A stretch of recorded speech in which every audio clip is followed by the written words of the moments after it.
DNA के structure की अगर बात की जाए तो डीएनए कुछ इस तरीके का स्ट्रक्चर है, यानी इसके अंदर अगर देखें आप तो इसमें दो स्टैंड है, एक है 5 प्राइम से चलता है, तो जो स्टैंड 5 प्राइम से चला है वो 5 प्राइम से चल के कहां पर खत्म हो रहा है, वो खत्म हो रहा है 3 प्राइम पर, और जो 3 प्राइम से चल रहा है वो खत्म हो रहा है 5 प्राइम पर। एक और इंपॉर्टेंट बात है कि यहाँ पर अगर आप देखें तो कुछ न्यूक्लियोटाइड्स ऐसे लगे हुए हैं, इस तरह न्यूक्लियोटाइड लगे हैं,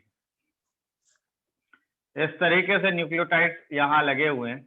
अगर यहाँ दिखाया जाए तो मैंने कहा एडनिन लगा है, थाइमीन लगा है, इसी तरीके से ग्वानिन लगा है, साइटोसिन यहाँ लगा है, ये थाइमीन लगा है, ये एडनिन लगा है, दिखाई दे रहा है या नहीं?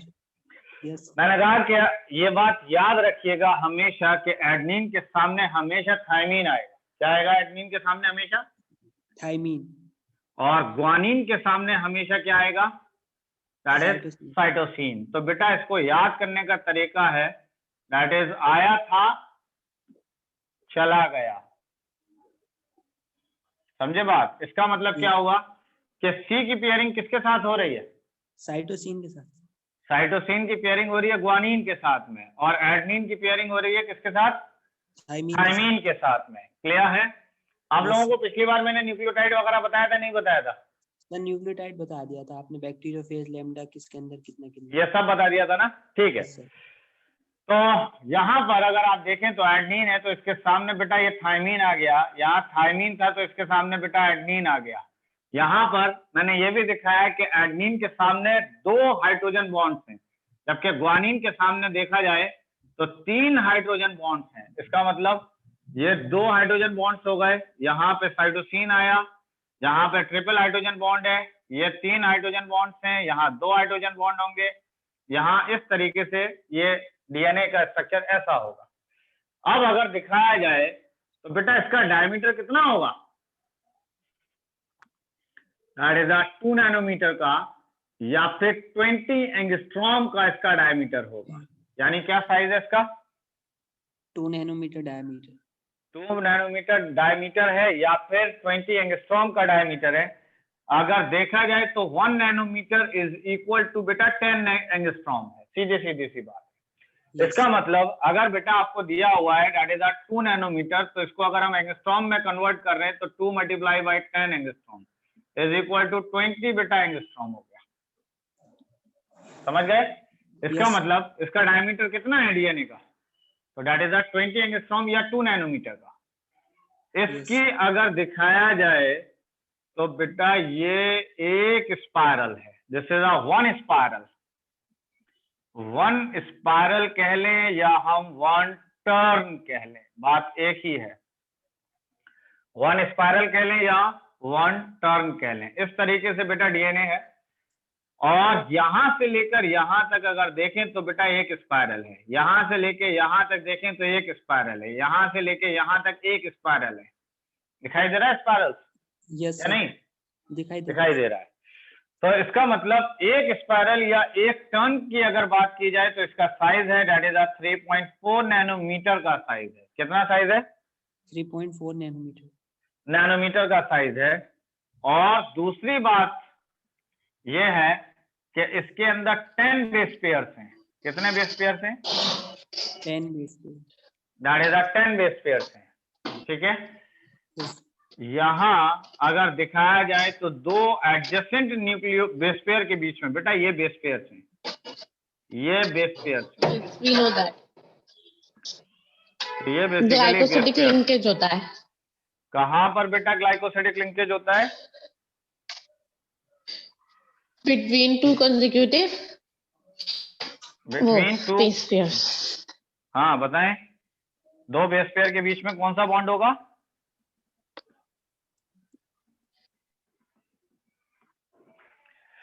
Glycosidic linkage. बेटा इसको पहले आप देखिए कि ये बेस पेयर्स हैं ये वाले, तो 2 एडजेसेंट बेस पेयर के बीच की दूरी होती है दैट इज 0.34 नैनोमीटर की। इसी तरीके से 0.34 नैनोमीटर का साइज है इन दोनों के बीच में। तो देख लीजिए ये वाला साइज जो दिखाया मैंने ये कितना है? 0.34 इसी तरीके से ये कितना है, दैट इज 0.34, ये 0.34। यहाँ तो बेटा गलत दिखा दिया मैंने, ये सही नहीं है। यहाँ तो मैंने टर्न दिखाए थे ये, और हर टर्न में 10 बेस पेयर्स हैं, ये 10 बेस पेयर्स हैं, ये 10 बेस पेयर्स हैं, ये सारे के सारे टर्न्स हैं। और एक टर्न में कितने बेस पेयर्स हैं? 10 बेस पेयर, जिसका साइज क्या है? 3.4 नैनोमीटर का। क्लियर? और अगर एडजेसेंट बेस पेयर के बीच की दूरी देख रहे हैं तो वो कितनी है? 0.34 नैनोमीटर। 0.34 नैनोमीटर की। क्लियर? इसी तरीके से ये है, ये है, ये है, ये है, इस तरीके से ये डीएनए का स्ट्रक्चर है। एक और खास बात कि अगर हम एज्यूम करें कि एक लाइन हमने यहाँ से ड्रॉप की है, एक लाइन, ये और ये एक ग्रूव्स दिखाई दे रहे हैं। बेसिकली क्या है ये ग्रूव्स हैं बेटा। तो इस ग्रूव को अगर देखा जाए तो ये बड़ा सा ग्रूव नजर आ रहा है या नहीं आ रहा है? Yes, sir. ये जो बड़ा ग्रूव है इसको हम कहते हैं मेजर ग्रूव। क्या कहलाता है ये? Major groove. मेजर ग्रूव बेटा 22 एंगस्ट्रॉम का है। कितना है? 22 एंगस्ट्रॉम का। जबकि 22. और इसको अगर आप देखेंगे तो this is a minor groove, और माइनर ग्रूव जो है वो 11 एंगस्ट्रॉम का है। कितना है? 11 एंगस्ट्रॉम। 11 एंगस्ट्रॉम। तो कुछ ये बातें आप लोगों को कुछ समझ में आई या नहीं आई? Yes sir.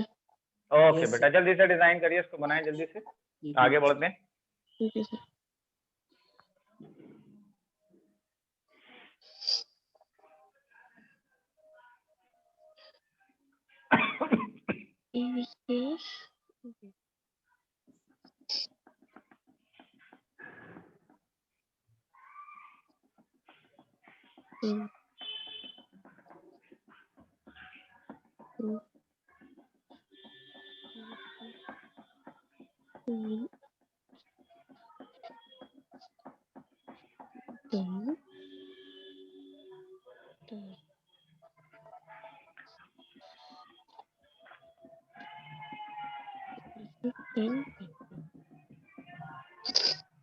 Yes sir. Yes sir. बन गया? ओके।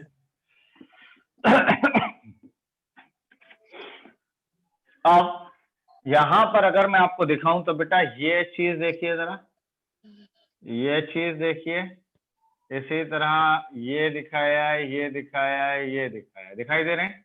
यहाँ पर मैंने बीच में बेटा फॉस्फेट दिखाया है। इसका मतलब ये हुआ कि जितने भी पार्ट्स में यहाँ दिखा रहा हूं आप लोगों को, वो कहलाता है बेटा न्यूक्लियोटाइड। क्या कहलाता है? न्यूक्लियोटाइड्स। They are nucleotides. ठीक है, इसी तरह बेटा इस स्टैंड पे भी ये न्यूक्लियोटाइड्स लगे हुए हैं।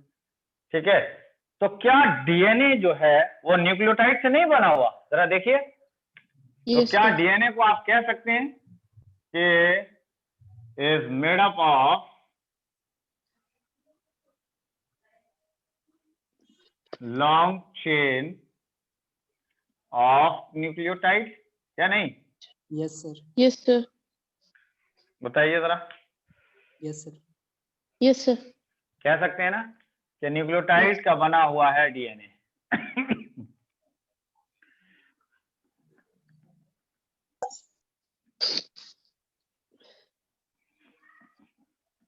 आप कर दूं इसको पूरा? कर दीजिए। Yes sir.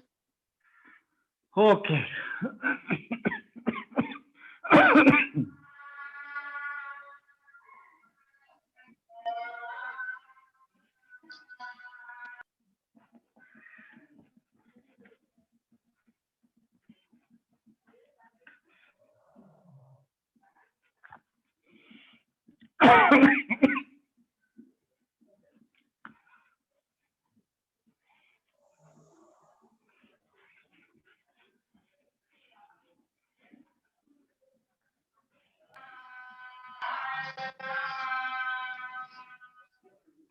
चलिए, तो नेक्स्ट आइए न्यूक्लियोटाइड पर।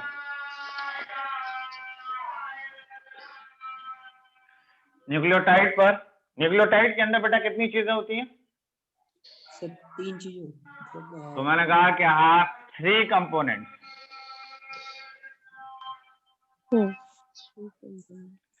कितने कंपोनेंट्स हैं इसके अंदर?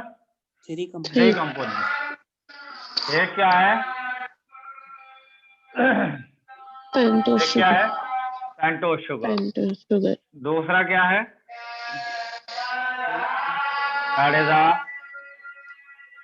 Nitrogenous base. और तीसरा क्या है? That is a phosphate. Phosphate. Pentose sugar की बात की जाए, देखिए पेंटोस शुगर की अगर बात की जाए, आ जाइए पेंटोस शुगर पर। पेंटोस शुगर बेसिकली 5 कार्बन की शुगर होगी। Yes sir. Yes sir.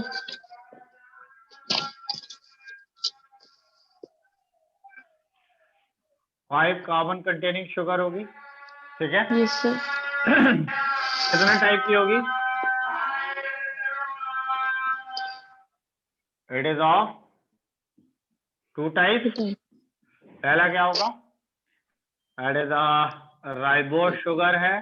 Sugar, कौन सी शुगर? Ribose sugar. और दूसरी है hello that is sir. A deoxy hello sir. Ribose sugar. जी सर Yes, आप sir. प्लीज सबका माइक ऑफ करवा दीजिए, बहुत बार प्रॉब्लम हो रही है। जरा माइक ऑफ कर लीजिए जरा। जिसको बोलना हो वो अपना माइक ऑन कर लिया करे, ठीक है। तो मैंने कहा कि ये पेंटोस शुगर कितने टाइप की हैं? आपने बताया कि 2 टाइप की है। एक कौन सी थी? Ribose sugar. और एक कौन सी थी? That is a deoxy ribose sugar. अगर दिखाया जाए तो ये शुगर है बेसिकली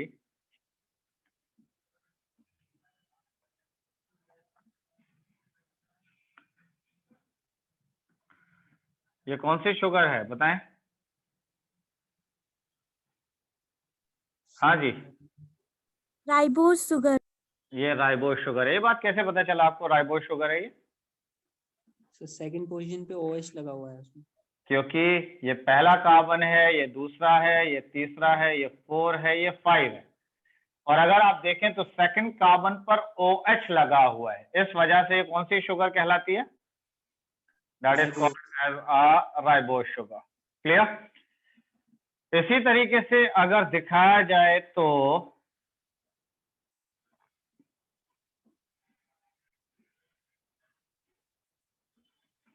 मैंने कहा कि यहाँ पर OH है, यहाँ पर H है, यहाँ H है, यहाँ H है, यहाँ OH, this is H, this is CH2OH। ये शुगर कौन सी है? Deoxyribose. तो this is the deoxy ribose sugar है। और आपको अच्छे से पता है कि deoxy ribose sugar basically present होती है किसके अंदर? दैट इज आरएनए में। आरएनए और नहीं, डीऑक्सी राइबोस शुगर किसके अंदर है? DNA. दैट इज डीएनए के अंदर।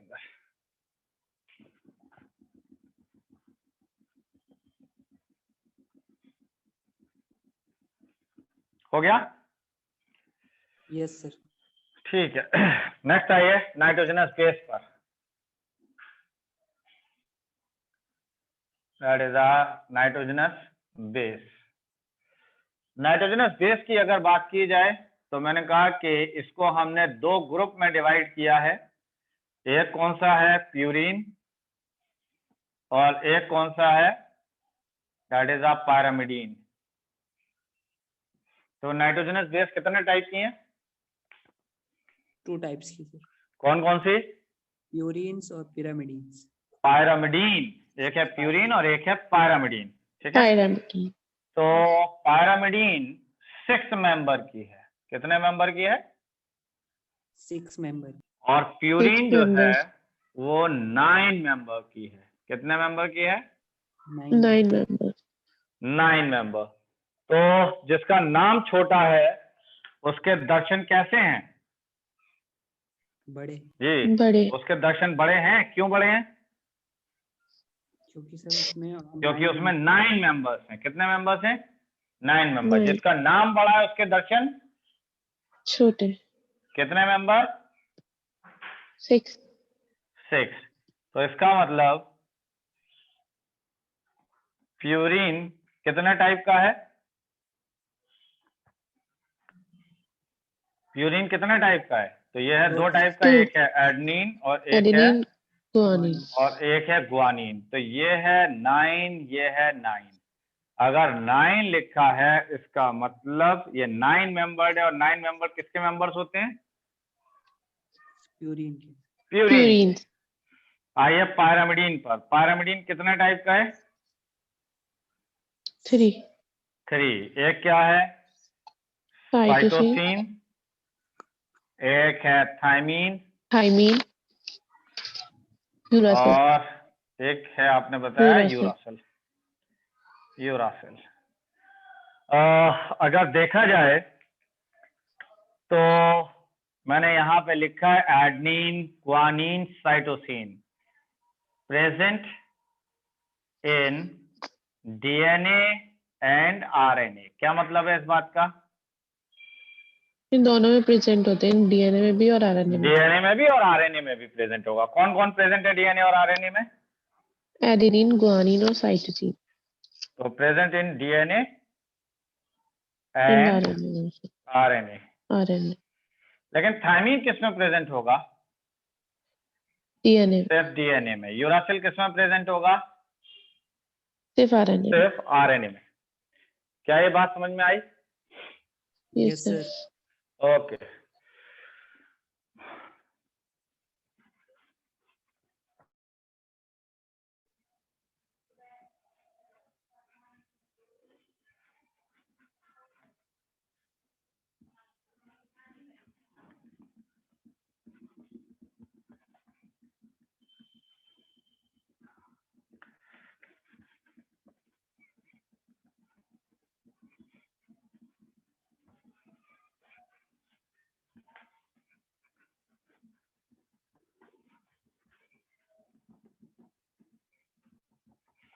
ये बताइए कि थायमीन का दूसरा नाम क्या है?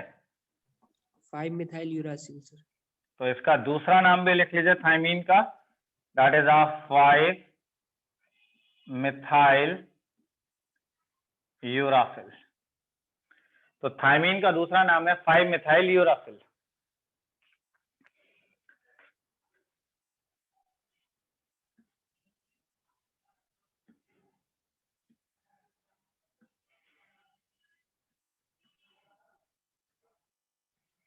ये नाइट्रोजन, ये नाइट्रोजन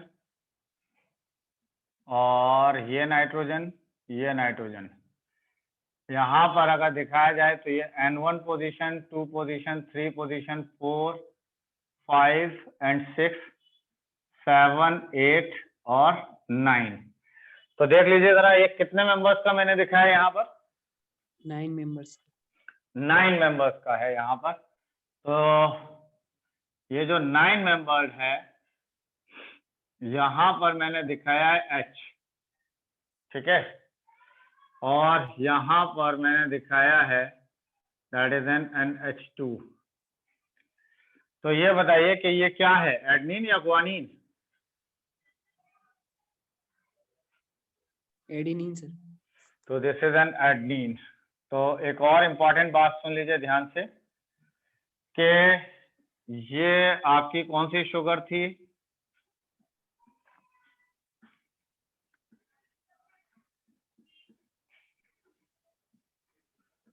डीऑक्सीराइबोस। और यहाँ पर अगर दिखाया जाए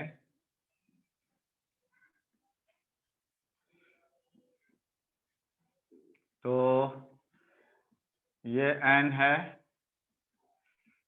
ये N है और ये N है। यहाँ पर आप देख लें H है, दिखाई दे रहा है। ये कौन सा वाला नाइट्रोजन है जरा बताइए जल्दी से।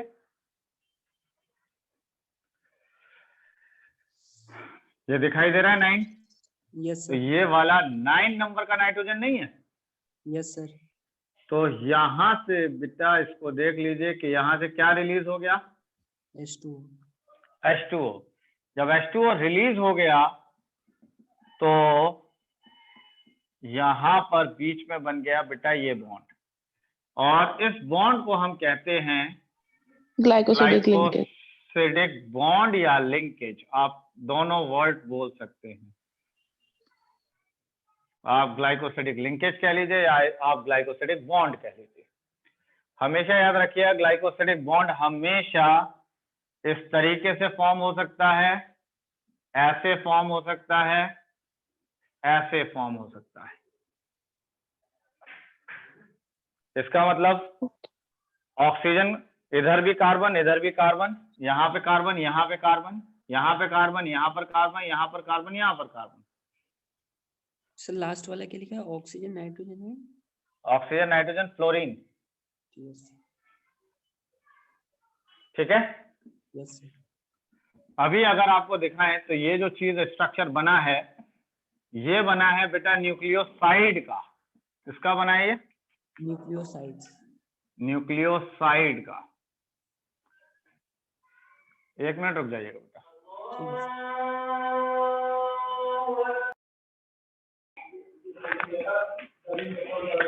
Hello hello. Yes sir. हाँ बेटा, यस सर। तो यहां तक बात हो गई थी। तो हमने कहा कि दिस इज अ न्यूक्लियोसाइड।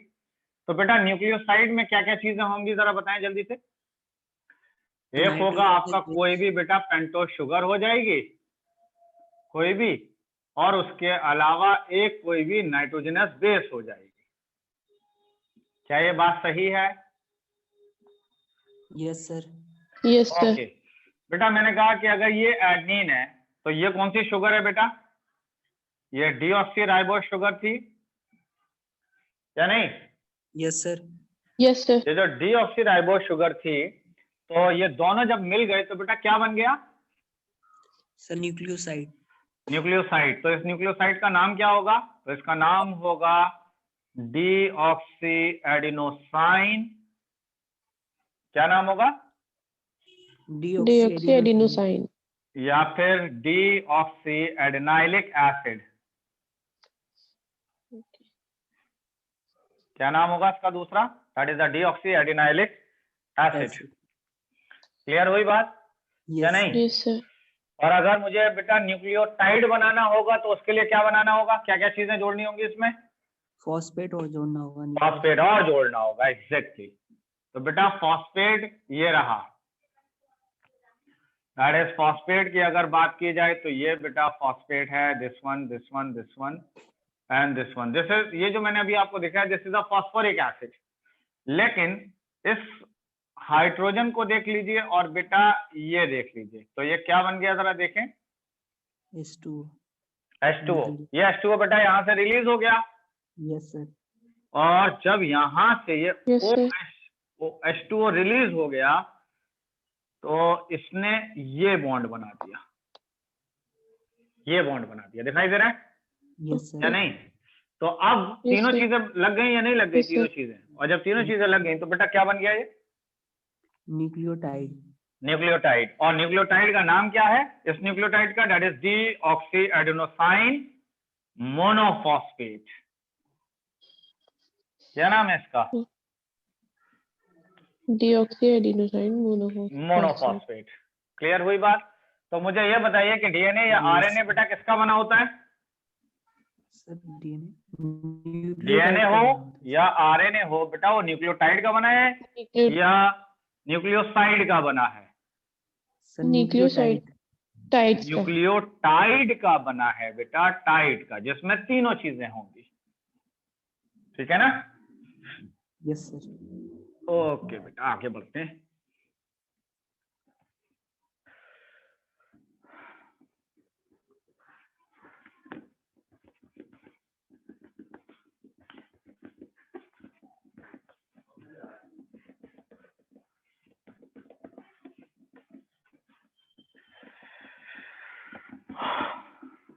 एक सेकंड बस। अच्छा, ब्लू का मार्कर चलाया है।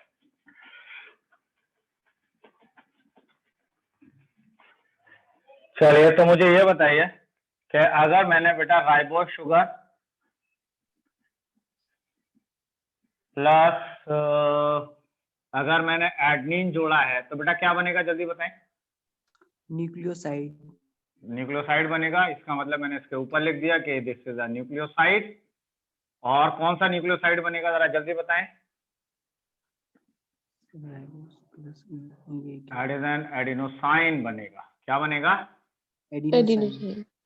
एडिनोसाइन का दूसरा नाम एडिनाइलिक एसिड भी होगा। क्या होगा? Adenylic acid. इसी एडिनाइलिक तरीके से बेटा राइबोस शुगर ले लिया हमने, इस बार इसमें मैंने ग्वानिन को जोड़ दिया। क्या बन जाएगा? Guanosine. That is the guanylic acid. Guanylic acid बन जाएगा या फिर ग्वानोसाइन बन जाएगा। क्या बन जाएगा? ग्वानोसाइन।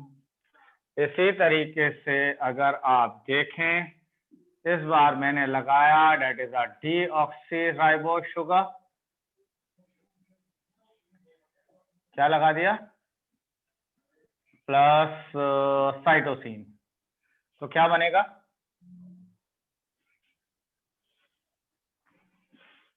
जी बताएं जल्दी से।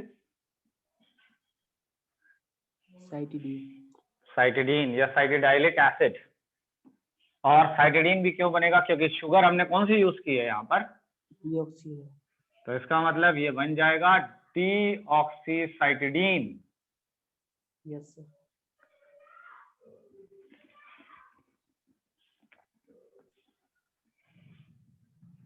क्लियर है? आगे बढ़ूं? Yes sir. Yes sir. ठीक है। अगर मैंने यहाँ पर राइबोस शुगर लिया प्लस मैंने यूरासिल को जोड़ा, तो क्या बन जाएगा? Uridylic acid. Uridylic acid. Clear? Yes sir. Okay. अच्छा जी, इसके बाद आ जाइए। तो बेटा मैंने राइबोस शुगर लिया और थायमीन को जोड़ दिया। किसको जोड़ दिया? थायमीन। क्या बनेगा? Sir ribose sugar. Sir ribose RNA में तो सर थायमीन होता ही नहीं है, तो बेटा ये जुड़ेगा ही नहीं। यस। ये जुड़ेगा ही नहीं, ये फॉर्म ही नहीं होगा। तो इसका मतलब शुगर कौन सी यूज करनी होगी हमें? Deoxy. That is a deoxyribose sugar. That is a deoxyribose sugar. और यहाँ पर आपने क्या जोड़ा था? That is a thymine. तो क्या बन जाएगा? थाइमिडीन या that is a deoxythymidylic acid. Thymidylic acid या क्या बन सकता है? थाइमिडाइन। थाइमिडीन। चलिए बना लिए, बन गया आपका।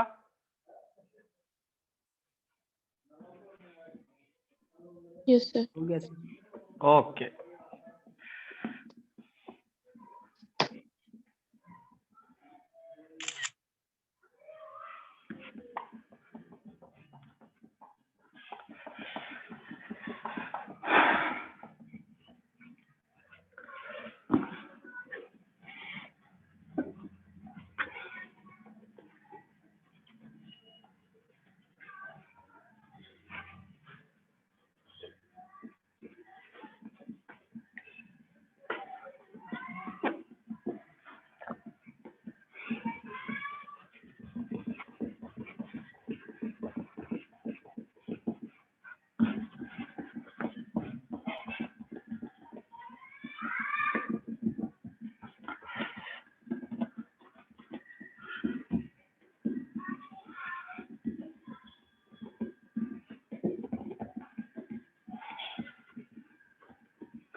तो नेक्स्ट आइए, यहां तक कंप्लीट हुआ। देखिए इसको कैसे बनता है ये, अगर दिखाया जाए तो ये फिलहाल एडनिन को मैंने यहाँ से जोड़ दिया। This is hydrogen, this is H, this is H। Sugar क्या है अब जल्दी से बताइए। सर ये डीऑक्सीराइबोस। डीऑक्सीराइबोस है। इसका मतलब बात क्या बन रहा है, DNA RNA? Sir DNA. DNA। That is DNA. तो ये बन गया आपका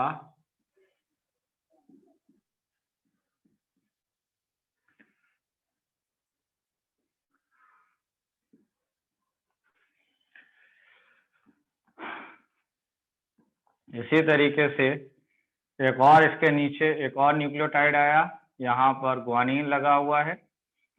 this is H, this is H, this is H, this is OH, this is H, this is H, this is CH2, this is O, this is P, this is OH, this is OH, this is। ये दो nucleotide आपको नजर आ रहे हैं नहीं आ रहे हैं, जल्दी बताएं। नजर आ रहा है? अगर आ रहा है तो ये देख लीजिए कि यहां से ये क्या चीज रिलीज हुआ, जरा देखिए जल्दी से। वाटर। That is water. दिखाई दे रहा है वाटर?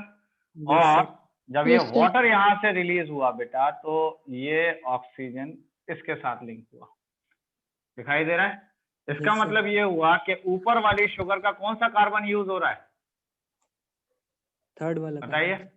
और नीचे वाला शुगर का कौन सा कार्बन यूज हो रहा है, बताइए। कार्बन। पांचवा वाला, फिफ्थ कार्बन। तो इसको हम कहते हैं, ये जो बॉन्ड बना है, this is called as phosphodiester bond. क्या कहलाता है ये? Phosphodiester bond. Phosphodiester bond. ये वाला जो बॉन्ड है, this is a phosphoester bond. कौन सा बॉन्ड है ये? Phosphoester bond. Phosphoester bond. Phosphoester bond। क्या इस न्यूक्लियोटाइड के बेटा ऊपर कोई न्यूक्लियोटाइड नजर आ रहा है आपको? नहीं सर। बताएं जरा। नहीं आ रहा। इसका मतलब ये फॉस्फेट फ्री है। और Yes, जब sir. फॉस्फेट फ्री होता है तो बेटा पांचवें कार्बन पे फॉस्फेट फ्री है या नहीं है? यस सर फ्री है। और जब पांचवें कार्बन पे फॉस्फेट फ्री है तो this is called as a 5 prime. क्या कहलाता है ये? 5 प्राइम। 5 प्राइम। तो मुझे ये बताइए कि नाइट्रोजनस बेस किस कार्बन पे लगी हुई है? नाइट्रोजनस। ये है ना नाइट्रोजनस बेस। कौन सी है ये? फर्स्ट कार्बन पे। तो ये बताइए कि नाइट्रोजनस बेस किस कार्बन पे लगी होती है? फर्स्ट कार्बन पे। और फॉस्फेट किस कार्बन पे लगा होता है? फिफ्थ कार्बन पे सर। अगर Yes. फॉस्फेट फ्री है बेटा, उसके ऊपर कोई नहीं है, तो ये कौन सा प्राइम कहलाएगा? फिफ्थ प्राइम से 5 प्राइम। 5 प्राइम बेटा, 5 प्राइम कहलाएगा। ठीक है। उसके Yes, बाद sir. नीचे एक और न्यूक्लियोटाइड है, दिखाई दे रहा है? एक और न्यूक्लियोटाइड है ये। Yes sir. ठीक है। जब एक Yes. और न्यूक्लियोटाइड है तो ये न्यूक्लियोटाइड ऊपर वाले न्यूक्लियोटाइड से जुड़ा है। ठीक यस है। सर। तो इसका मतलब ये 3 प्राइम से जुड़ा है और ये 5 प्राइम से जुड़ा है। तो ये कौन सा बॉन्ड है जो इनको जोड़ रहा है? Phosphodiester bond. Phosphodiester bond. और अगर आप देखें तो बेटा ये इस तरीके से जुड़ता चला जा रहा है, ये इस तरीके से जुड़ रहा है, ऐसे जुड़ रहा है। पहले एडनिन था यहाँ पर, ये फॉस्फेट रहा, ये फॉस्फेट रहा, ये ग्वानिन है, इसके बाद मान लेते हैं कि एडनिन ही है, और इस तरीके से जुड़ते जा रहे हैं। लेकिन ये फॉस्फेट अगर आप देखें तो बेटा ये फ्री फॉस्फेट है। दिखाई दे रहा है ये फॉस्फेट? Yes sir. और ये पांचवें कार्बन पे फ्री लगा हुआ है, इसका मतलब ये 5 प्राइम है। इसी तरीके से लगते चले जाएंगे, ये फॉस्फेट हुआ, ये ग्वानिन हुआ, ये फॉस्फेट हुआ, ये साइटोसिन हुआ, इस तरीके से लगते जा रहे हैं। यस सर लगती। लास्ट में अगर आप देखेंगे तो थर्ड कार्बन पर OH फ्री नहीं होगा। यस सर फ्री होगा। और अगर थर्ड कार्बन पे OH फ्री है बेटा, तो इसका मतलब this position is known as a 3 prime. क्या कहलाएगा? 3 प्राइम। 3 प्राइम। तो इसका मतलब देखो बेटा, ये 5 प्राइम से स्टार्ट हुआ तो खत्म किस पे हो रहा है? 3 प्राइम पे सर। 3 प्राइम पर। लेकिन दूसरे स्टैंड की अगर हम बात करें तो बेटा दूसरा स्टैंड जो होगा वो हमेशा एंटी पैरेलल होगा। इसके कैसा होगा? Anti parallel. इसका Anti मतलब parallel। यहाँ पर फॉस्फेट होगा, यहाँ OH होगा, इसके सामने थायमीन आएगा, इसके सामने साइटोसिन आएगा, इसके सामने थायमीन आएगा, साइटोसिन आएगा, ग्वानिन आएगा, इसके बीच में ट्रिपल हाइड्रोजन बॉन्ड, इसके बीच में ट्रिपल, इसके बीच में डबल, इसके बीच में ट्रिपल, इसके बीच में डबल। क्या ये बात समझ में आ रही है? यस सर, समझ में आ रहा है। ये डायमीटर बेटा कितना है डीएनए का? दैट इज 20 एंगस्ट्रॉम का है। कितना है? 20 एंगस्ट्रॉम। 20 एंगस्ट्रॉम का। यहां तक बात समझ में आ गई? रब कर दो सबको? ओके।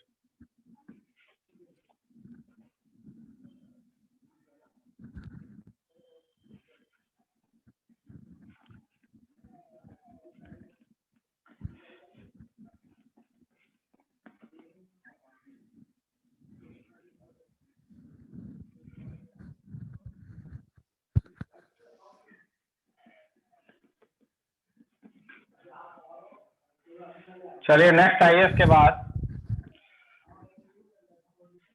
दैट इज रेप्लिकेशन पर। चलिए भाई ये तो होता ही रहेगा। आइए रेप्लिकेशन पर। रेप्लिकेशन का मतलब क्या होता है बेटा? रेप्लिकेट करना, कॉपी बनाना। किसका? डीएनए या आरएनए? डीएनए का बेटा, नॉट आरएनए का। सॉरी। ये क्या है? डीएनए है। डीएनए। इस डीएनए से अगर हम 2 डीएनए बना लेते हैं, और 2 डीएनए भी बेटा इस तरीके से बनाते हैं, यानी हम नहीं बना रहे बल्कि ये सेल में बनेगा और ये इस तरह बन रहा है, ये इस तरह बन रहा है। तो इसका मतलब एक डीएनए से बेटा कितने डीएनए बन गए? 2 डीएनए सर। 2 डीएनए। मैंने कहा कि ये रहा आपका 5 प्राइम पोजीशन, ये रहा 3 प्राइम, ये रहा 3 प्राइम, ये रहा 5 प्राइम। इसमें अगर आप देखें तो ये 5 प्राइम से 3 प्राइम डायरेक्शन वाला स्टैंड था, ये 3 प्राइम से 5 प्राइम वाला था, लेकिन ये 3 प्राइम और 5 प्राइम नया बना, ये 5 प्राइम से 3 प्राइम वाला नया बना। तो एक डीएनए से बेटा कितने डीएनए बन गए हैं? 2 डीएनए सर। 2 डीएनए। इसको हम क्या कहते हैं इस प्रोसेस को आप? रेप्लिकेशन। रेप्लिकेशन। रेप्लिकेशन किस स्टेज में होता है? तो ये होगा एस फेज ऑफ इंटरफेज में। किसमें होगा? S phase of interphase. Interphase. S phase जो है ये किस में मिलेगा आपको? That is a cell cycle में। याद है सेल साइकिल आपको? Yes sir. सेल साइकिल के अंदर अगर आप देखेंगे तो सेल साइकिल के अंदर यानी इंटरफेज है, इंटरफेज में भी एस फेज है, समझ रहे हैं? तो एस फेज में रेप्लिकेशन हो रहा है। क्लियर? यस मैंने सर। कहा कि सेमी कंजर्वेटिव रेप्लिकेशन,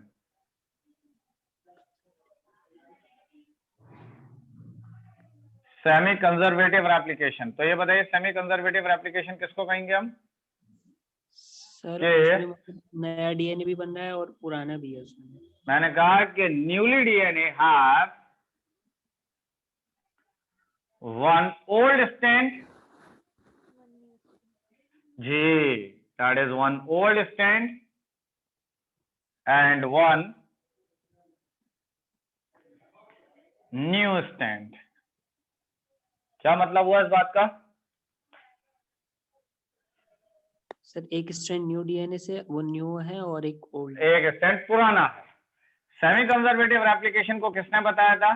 तो ये बताया था मैथसन ने एंड स्टाल ने। किसने बताया था? Mathison and stall. इन्होंने यूज क्या किया था? तो इन्होंने यूज किया था इकोलाई। Yes sir. क्लियर है ये बात? यस। और इसके अलावा एक और थे जिनका नाम था, इन्होंने पहली बार यूज किया था NH4Cl, और ये NH4 में अमोनियम क्लोराइड यूज किया था, जहां पर नाइट्रोजन यूज किया था N15, जो कि हैवी आइसोटोप है। कैसा आइसोटोप है? Heavy isotope. हैवी आइसोटोप है और नॉन रेडियो एक्टिव है। कैसा है? Non radio active. Non radio active. इसका मतलब ये रेडियो एक्टिविटी शो नहीं करता है। Yes sir. ओके।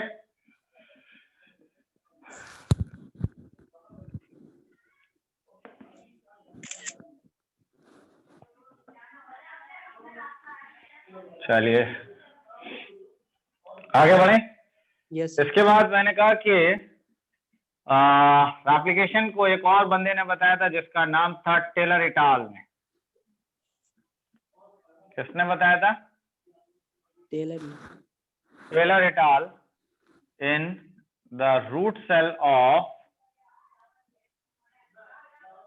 विशिया फावा। क्या चीज लिया था इन्होंने? विशिया फावा। विशिया फावा जानते हैं? बीन्स ये एक तरीके की बेटा बीन है, ठीक है। और ये भी सेल कौन सा था? Root cell. और जो यूज किया था तो by using thymidine, that is H1 this is 3, ये यूज किया था।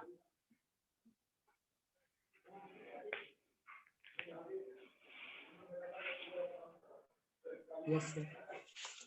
आगे बढ़ जाएं? यस सर एक मिनट। हम्म।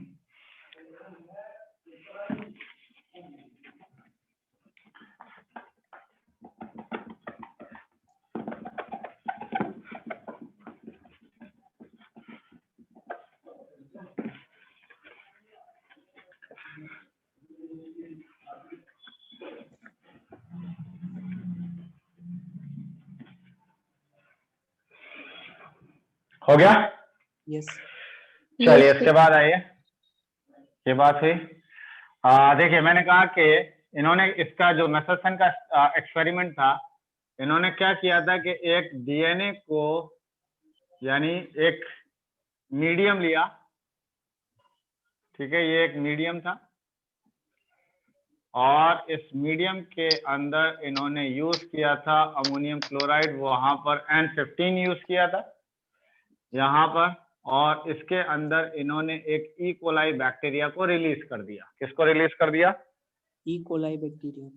Bacteria. ये ई कोलाई बैक्टीरिया जो है ये 20 मिनट्स में डिवाइड कर जाता है। कितने मिनट्स में डिवाइड कर गया? 20 मिनट। 20 मिनट बाद ये बन गया, फिर 20 मिनट बाद ये बन गया, ये बन गया, ये बन गया, ये बन गया। ये बहुत सारे इकोलाइज फॉर्म हो गए। ये बहुत सारे क्या बन गए? अब इकोलाई फॉर्म हो गए, ठीक है। Yes sir. अब हमने देखा कि एक इकोलाई निकाला तो देखा कि उसके डीएनए के अंदर N15 लगा हुआ है। क्या लगा है? N15। समझ रहे हैं बात को या नहीं समझ रहे हैं? यानी ये N15 लगा हुआ है।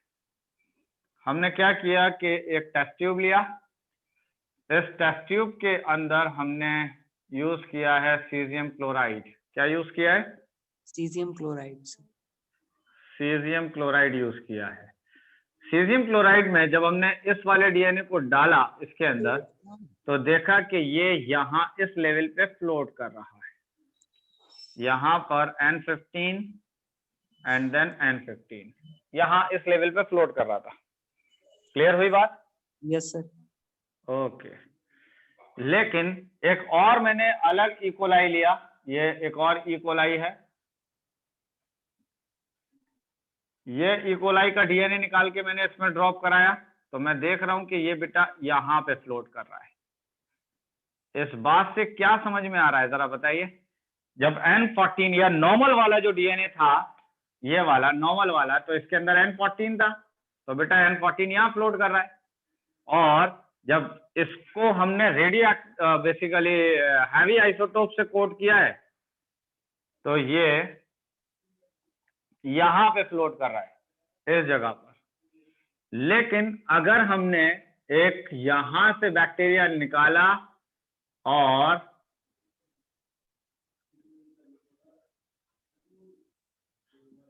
इस बैक्टीरिया को हमने यूज किया है इस मीडियम के अंदर, जिसके अंदर सिर्फ N14 था, क्या प्रेजेंट था?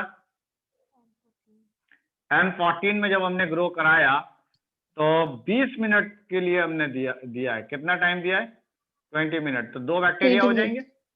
20 मिनट के बाद 2 बैक्टीरिया हो जाएंगे। इसका डीएनए हमने निकाला तो इसमें ड्रॉप करा के देखा तो बेटा ये यहाँ लाई कर रहा है इस जगह पर। तो इसका मतलब यहाँ पर N14 का भी डीएनए है और N15 का भी डीएनए है, जिससे ये पता लगा कि रेप्लिकेशन कैसा हो रहा है, सेमी कंजर्वेटिव। क्या ये बात समझ में आई या नहीं? जल्दी बताइए। एक बार वो बता दीजिए सर।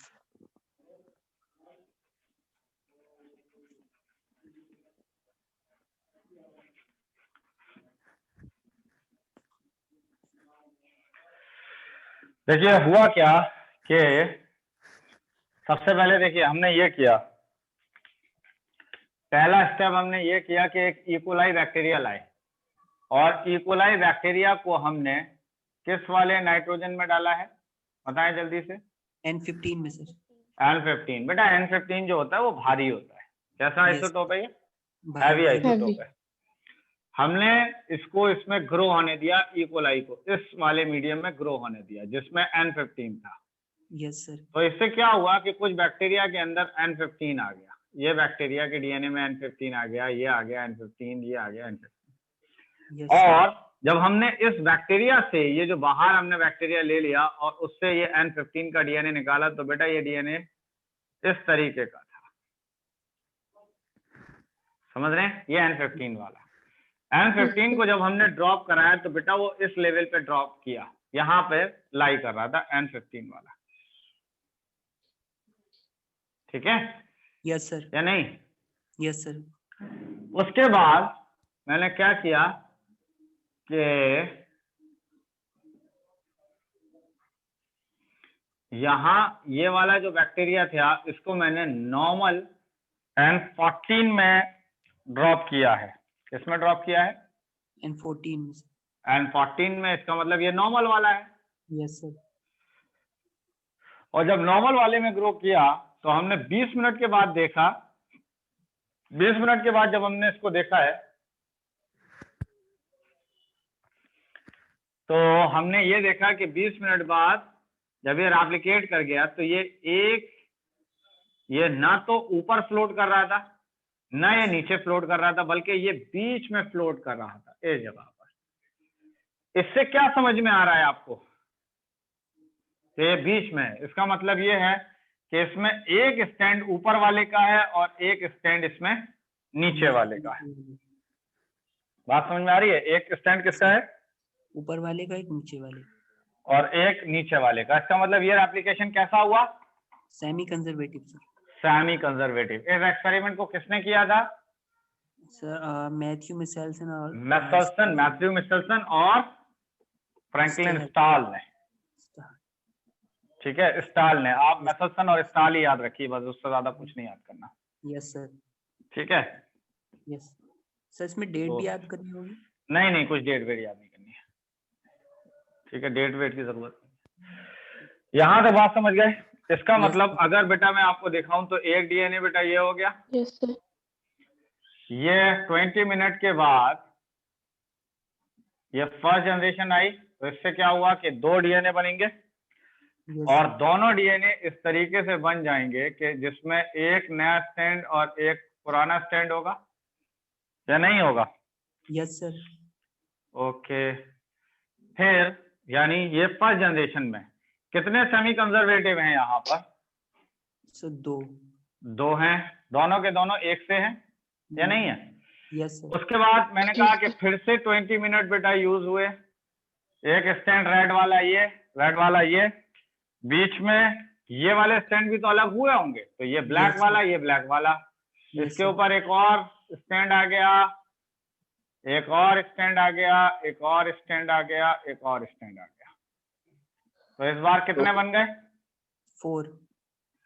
4 बन गए। यहाँ पर अगर आप देखें तो सेमी कंजर्वेटिव वाला ये है और ये है, और ये वाले दोनों कैसे हैं? कंजर्वेटिव टाइप के हैं या नहीं है? Yes sir. तो इसका मतलब यहाँ पे रेशियो कितना आ रहा है? 1:1। 1:1। 1:1 का मतलब क्या हुआ कि इसमें 2 सेमी कंजर्वेटिव हैं और 2 कंजर्वेटिव हैं, 2 नॉर्मल हैं, आप कह लीजिए 2 नॉर्मल हैं। Yes sir. ठीक है। इसके बाद मैंने कहा कि फिर से 20 मिनट खर्च हुए, कितने डीएनए बनेंगे? जल्दी से बताएं। सर 8। 8 बन जाएंगे। 8 में सेमी कंजर्वेटिव वाले कितने होंगे? ये वाले इस तरीके से। हैवी आइसोटोप वाले कितने होंगे? 4 हो जाएंगे। ये वाले, ये वाले हैवी आइसोटोप जिसमें है। तो बेटा 8 डीएनए बने, यस हैवी आइसोटोप वाले 2 रह जाएंगे, तो Yes. 2:2 और बाकी रह जाएंगे 6। तो बेटा रेशो आ जाएगा 1:3 का। यस 8 डीएनए बने थे, 8 में से 2 डीएनए ऐसे वाले होंगे जिसमें एक N15 लगा होगा, ये N15 लगा होगा, और बाकी सब के अंदर इसमें देखें या बाकी 6 में देखेंगे तो सब में N14 होगा। ये बात समझ में आ रही है आप लोगों को? नहीं आ रही है? सर यस सर आ रही है समझ में। आ रही है। तो यस इसका सर मतलब यहाँ पर रेशो कितना आया? दैट इज 1:3 रेशो आ गया। Yes sir. इसके बाद फिर से 20 मिनट खर्च हुए, बेटा कितने आएंगे? जल्दी से बताइए रेशो क्या आएगा? डीएनए जल्दी बताइए रेशो क्या आएगा? रेशियो 8 डीएनए बने थे, इस बार 16 डीएनए बनेंगे। 16 डीएनए बनेंगे तो रेशो क्या आएगा बताइए? दैट इज 2:14 का। Yes sir. इसका मतलब 1:7 का रेशो आएगा। Yes sir. नहीं आएगा? यस सर इसका मतलब 1:7। तो बेटा रेशियो देख लीजिए, फर्स्ट जनरेशन हो गई, सेकेंड जनरेशन हो गई, थर्ड हो गई, फोर्थ हो गई, फिफ्थ आ जाएगी, सिक्स्थ आ जाएगी। देख लीजिए, तो ये रेशियो बेटा आपको समझ में आ रहा है यस सर। या नहीं आया? समझ में आ गया। यस सर ओके, आगे बढ़ूं? Yes sir. यस ठीक सर है। आपने बना लिया ये सारा? Yes sir. ठीक है, यस सर ओके बेटा। ये रेशियोज देख लिए ना? यस सर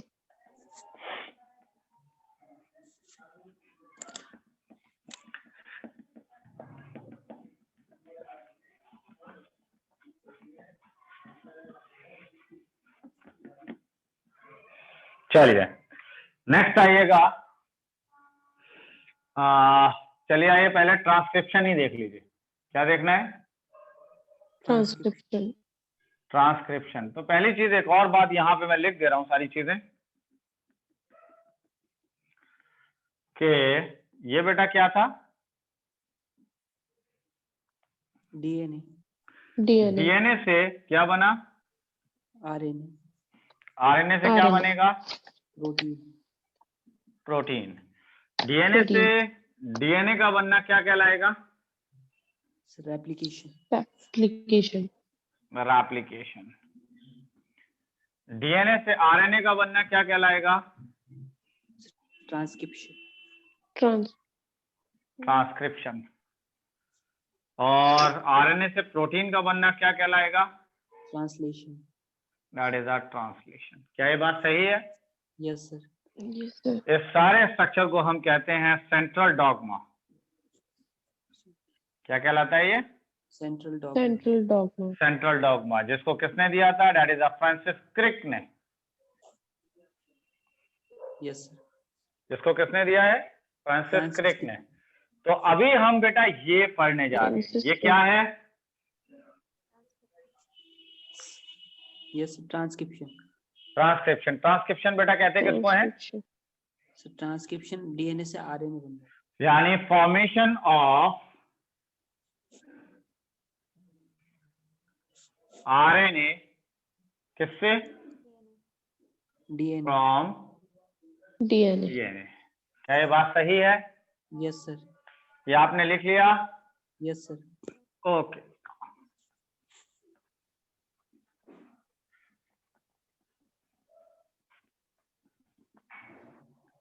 यस सर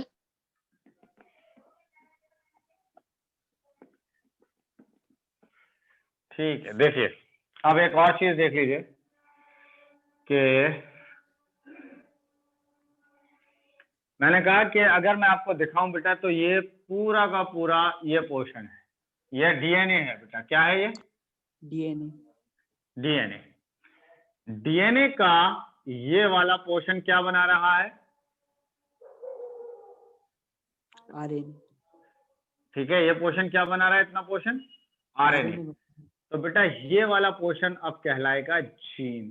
क्या कहलाएगा ये? जीन। तो बताइए जीन किसको कहेंगे? सर जो पोर्शन डीएनए का आरएनए बना है। आरएनए बना रहा है। क्लियर है ये बात या नहीं है? Yes, sir. अब अगर दिखाया जाए तो बेटा ये है आपका डीएनए। क्या है? डीएनए। डीएनए के अंदर ये इतना पोर्शन जो है वो क्या बनाएगा? आरएनए बनाएगा सर। आरएनए बनाएगा। क्लियर है या नहीं? Yes, sir. Yes, sir. Okay. जो पोर्शन डीएनए का आरएनए बनाएगा उस पोर्शन को हम कहते हैं स्ट्रक्चरल जीन। क्या कहलाता है ये? Structural gene. Structural. Structural gene. उससे पहले, स्ट्रक्चरल जीन से पहले जो रीजन है ये वाला दिखाई दे रहा है, ये डीएनए है। तो this is called as promoter. क्या कहलाता है ये? प्रोमोटर। Promoter. प्रमोटर। क्या ये बात समझ में आई? Yes sir. और Yes, sir. यहां तक अगर पोर्शन दिखाया जाए तो ये पोर्शन कहलाता है टर्मिनेटर। Terminator. क्या कहलाएगा? Terminator. टर्मिनेटर। एक और खास बात है कि जहां पर ये जो प्रमोटर है, प्रमोटर से पहले एक और रीजन होता है यहाँ पर, ये वाला रीजन दिखाई दे रहा है, जिसको आप कहते हैं टाटा बॉक्स। कौन सा बॉक्स है ये? TATA box. Tata Tata box. TATA box control करता है इसको, टाटा बॉक्स कंट्रोल करता है इसको, टाटा बॉक्स कंट्रोल करता है इसको भी। तो टाटा बॉक्स किस किस को कंट्रोल कर रहा है जरा बताएं? Sir promoter, Promoter, structural gene and terminator. Terminator. Clear है ये बात या नहीं है? यस। इसका मतलब आप ये कह सकते हैं कि ये जो फॉर्मेशन है, ये फॉर्मेशन पीछे से टाटा बॉक्स इसको कंट्रोल कर रहा है। क्लियर है ये बात? Yes sir. Yes, sir. Okay. अब सवाल ये है कि इस आरएनए को कौन सा एंजाइम बनाएगा? तो मैंने यहाँ पे लिखा है कि RNA is formed by RNA polymerase. कौन बनाएगा इसको?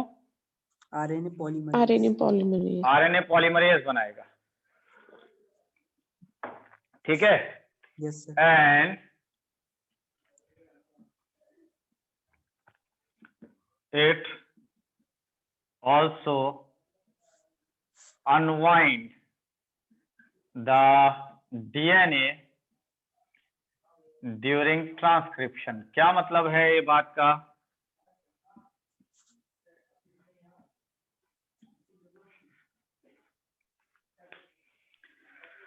DNA को क्या मतलब है? unwind भी यही करेगा. यानी डीएनए को अनवाइंड भी यही करेगा। कौन? Sir RNA polymerase. RNA polymerase. RNA polymerase. तो ये पिछले साल का बेटा सवाल है, पिछले साल ये सवाल पूछा गया है। समझ गए? Yes Okay, sir. हम्म।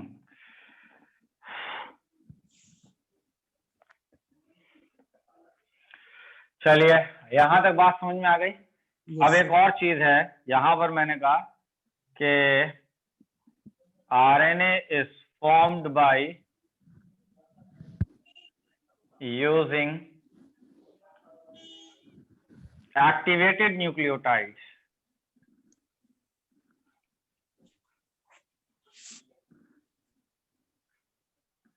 activated nucleotide such as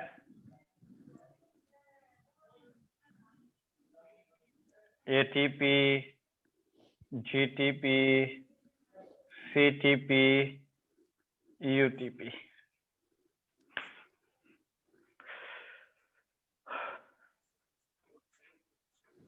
हो गया?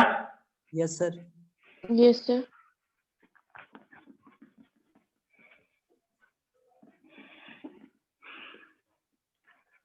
अब मैंने ये कहा कि जब एटीपी बेटा लगेगा तो ये किस फॉर्म में लगेगा? एएमपी की फॉर्म में। और क्या रिलीज हो जाएगा? दैट इज 2 फॉस्फेट, जिसको आप क्या कहते हैं? That is a pyrophosphate. क्या कहलाएगा ये? पायरोफॉस्फेट। पायरोफॉस्फेट। उसके साथ साथ क्या Pyrophosphate रिलीज हो रही है ये? एनर्जी। एनर्जी। energy. तो मैंने कहा कि this energy is used in making phosphodiester bond, यानी ये एनर्जी किसको बनाने में इस्तेमाल हो रही है? फॉस्फोडाइस्टर बॉन्ड को। फॉस्फोडाइस्टर बॉन्ड को बनाने में काम आ रही है। क्लियर हुई बात? Yes sir. Yes, sir. Okay. यहाँ पर कौन काम कर रहा था? RNA polymerase. RNA polymerase. ठीक है। Yes, अब sir. मुझे ये बताइए कि क्या ये जब आरएनए सिंथेसाइज होगा तो क्या दोनों स्ट्रैंड आरएनए बनाएंगे या एक स्ट्रैंड आरएनए बनाएगा? सर एक ही स्ट्रैंड आरएनए बनाया। एक स्ट्रैंड आरएनए बनाएगा। मैंने कहा अगर मैं मान लूं ये वाला बना रहा है तो इसको आप कह देंगे दिस इज अ टेम्पलेट। क्या कहलाएगा? टेम्पलेट। Template. और जो नहीं बनाएगा वो कहलाएगा कोडिंग स्टैंड। Coding strand. क्या कहलाएगा? Coding strand. Coding coding strand. Stand. तो कोडिंग स्टैंड जो है वो इन्वॉल्व होगा, लेकिन ये टेम्पलेट इन्वॉल्व होगा लेकिन कोडिंग स्टैंड इन्वॉल्व नहीं होगा। क्लियर है ये बात या नहीं है? Yes sir.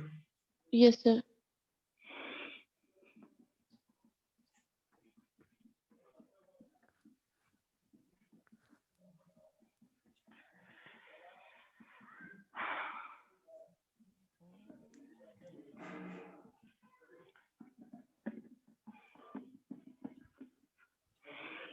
यहाँ तक क्लियर हुई सारी चीजें?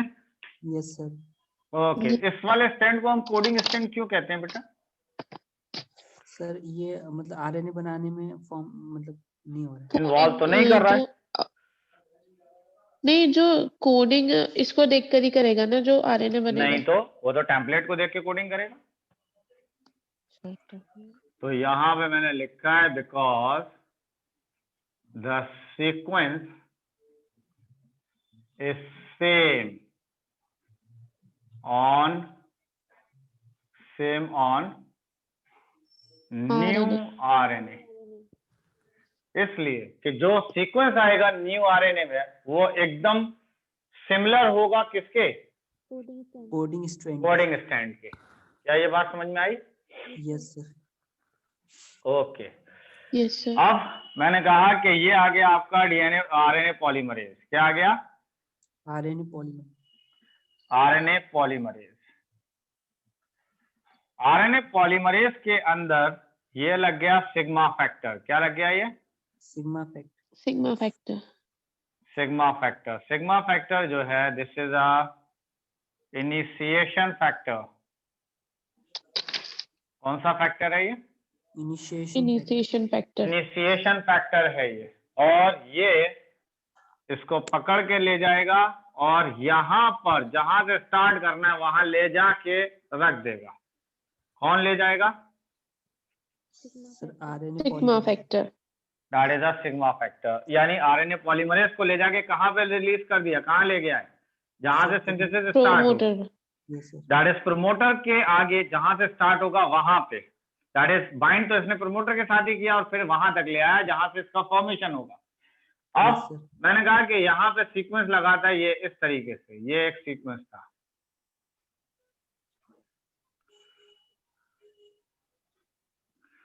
अब क्या हुआ कि जब इसने बनाना स्टार्ट किया है तो ए के सामने इसने लगा दिया यू, सी के सामने इसने लगा दिया जी के सामने इसने लगा दिया सी।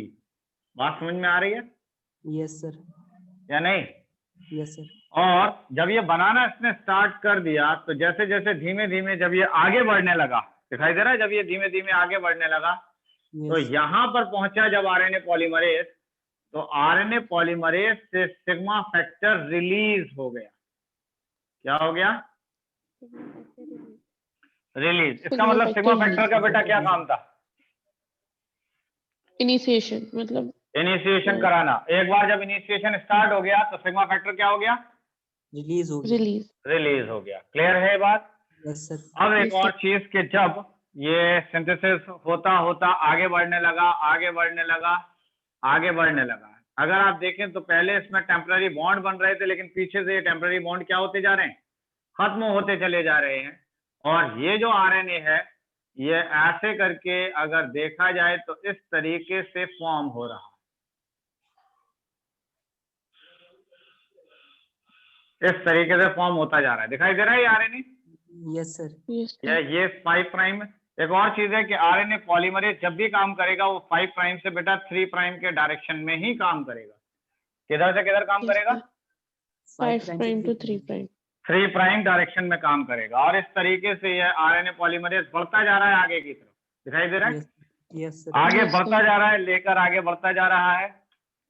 और जब ये आगे बढ़ता गया, आगे बढ़ता गया, तो ये पीछे के बॉन्ड टूटते जा रहे हैं और ये आरएनए बाहर आता जा रहा है, ये आगे बॉन्ड बनते जा रहे हैं। दिखाई दे Yes, रहा है sir. यस या सर। नहीं? Yes, sir. अब क्या हुआ कि जब लास्ट में ये पहुंचेगा यहाँ, जब यहाँ पर ये पहुंचा, दिखाई दे रहा है, यहाँ पर ये पहुंचा, Yes, sir. तो यहाँ पर एक फैक्टर बाइंड करेगा इसके साथ, जिसको आप कहते हैं रो फैक्टर। कौन सा फैक्टर रो बाइंड फैक्टर। करेगा? रो Row factor. factor. Rho factor ये रहा। और रो फैक्टर जो है टर्मिनेटिंग फैक्टर है। Yes, sir. कौन सा फैक्टर है? Terminating factor. Terminating factor. वो क्या करेगा कि आरएनए पॉलीमरेज को स्लिप करा देगा और आरएनए पॉलीमरेज यहाँ से बाहर आ जाएगा। क्लियर है ये बात? और ये Yes, पूरा का yes, sir. पूरा आरएनए आपका सिंथेसाइज हो गया फ्रॉम 5 प्राइम से 3 प्राइम डायरेक्शन में। 3 prime. फर्क इतना है कि इसके ऊपर डीएनए पर आपको थायमीन लगा होगा, अदरवाइज जहां जहां थायमीन की बात आएगी वहां वहां यूरासिल लगा होगा। बाकी सारा सीक्वेंस सेम होगा इसका। और ये जो आरएनए बना है इसका सीक्वेंस सेम किससे है? कोडिंग स्ट्रैंड से। कोडिंग स्ट्रैंड से। Coding इसीलिए strand. ये, हाँ, इसीलिए स्ट्रैंड का नाम हमने कोडिंग दिया था। बस फर्क इतना है कि जो सीक्वेंस यहाँ लगा है वही सीक्वेंस इस पर भी होगा। बस Yes, फर्क sir. इतना है कि यहाँ पर थायमीन था, यहाँ पे यूरासिल है। Yes sir. ठीक है। क्लियर है? आगे बढ़े Yes, sir. Yes, Yes, sir. sir. Yes, या sir. नहीं? अब एक इम्पोर्टेंट बात और, मैंने कहा कि प्रोकैरियोटिक सेल के अंदर अगर आप देखते हैं, किसमें देखते हैं? Prokaryotic cell. Prokaryotic cell. तो मैंने कहा कि single RNA polymerase, single RNA polymerase जो है वो सिंथेसाइज करेगा आरआरएनए को भी, टीआरएनए को भी एंड एमआरएनए को भी। इसका क्या मतलब हुआ कि प्रोकैरियोटिक सेल के अंदर एक ही सिंगल आरएनए पॉलीमरेज किस किस को बना रहा है? Enzyme. आरएनए को, टीआरएनए RNA. और मैसेंजर tRNA आरएनए को। और mRNA. लेकिन मैंने कहा कि यूकैरियोटिक सेल में आ जाइए, इसमें यूकैरियोटिक सेल। यूकैरियोटिक सेल में एक है आरआरएनए, एक है एमआरएनए और एक है टीआरएनए। ठीक है? मैंने कहा कि आरआरएनए को बनाएगा आरएनए पॉलीमरेज 1।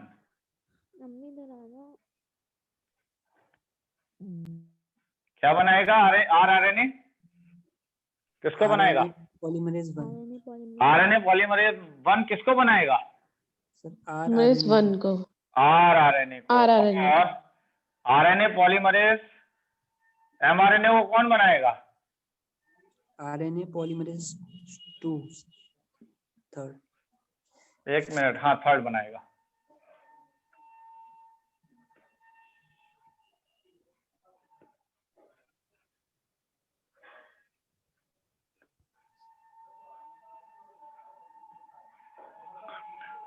इसको बनाएगा सेकंड वाला।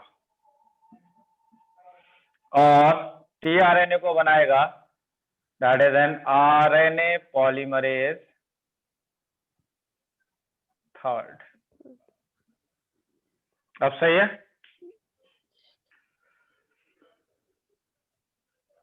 Yes, sir. यस। तो यूकैरियोटिक में कितने टाइप के आरएनए पॉलीमरेज हैं? 3 टाइप के। कौन कौन से?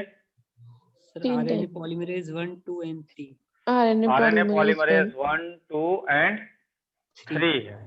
ठीक है? जबकि प्रोकैरियोटिक सेल ठीक। में कितने टाइप के हैं आरएनए?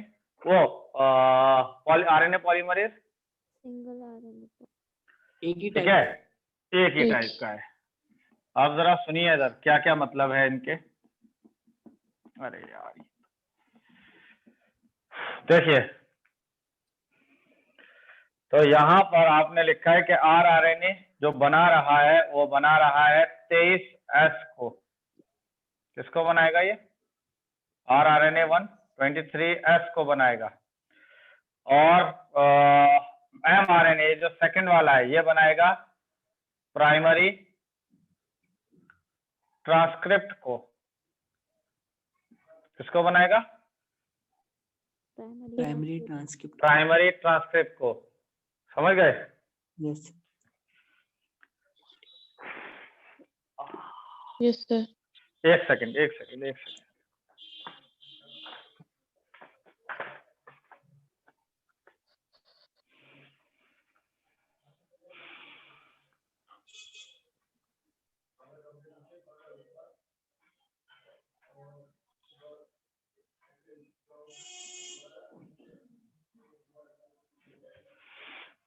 एक मिनट इसको जरा यहाँ सही करिएगा। देखिए यहाँ पर मैंने कहा कि आरएनए पॉलीमरेज 1 बनाएगा 28S को, एक बनाएगा 18S को और एक बनाएगा 5.8S को। ये बनाएंगे। आप क्लियर हुआ? Yes sir. ठीक है, नेक्स्ट आइए। टीआरएनए को बनाएगा आरएनए पॉलीमरेज 3। इसके अलावा 5S को भी यही बनाएगा। कौन बनाएगा 5S को? Sir RNA polymerase 3। RNA polymerase 3 बनाएगा और इसके साथ साथ एक स्मॉल न्यूक्लियर आरएनए भी बनाएगा। ठीक है, एक FN आरएनए भी बनाएगा। FN आरएनए का मतलब है that is a small nuclear RNA. इसको भी कौन सा बना रहा है? 3rd वाला। प्राइमरी ट्रांसक्रिप्ट हो या फिर प्राइमरी ट्रांसक्रिप्ट को या हेट्रोजेनस आरएनए, इसको कौन बनाएगा? Sir RNA polymerase 2। RNA polymerase 2 बनाएगा। यहां तक कंप्लीट हुआ? Yes sir. ओके बेटा, आज यहीं तक रखते हैं इसको। सर हेट्रोजीनियस आरएनए मतलब क्या? हेट्रोजेनस आरएनए का मतलब प्राइमरी ट्रांसक्रिप्ट ही है बेटा। ये जो न्यूली आरएनए यहाँ पर बना था ना, ये वाला न्यूली आरएनए, ये प्राइमरी ट्रांसक्रिप्ट है और इसी का दूसरा नाम हेट्रोजेनस आरएनए है। Yes sir. ठीक है, यस सर। Complete Okay. हुआ? यस ओके बेटा, यस सर। ओके।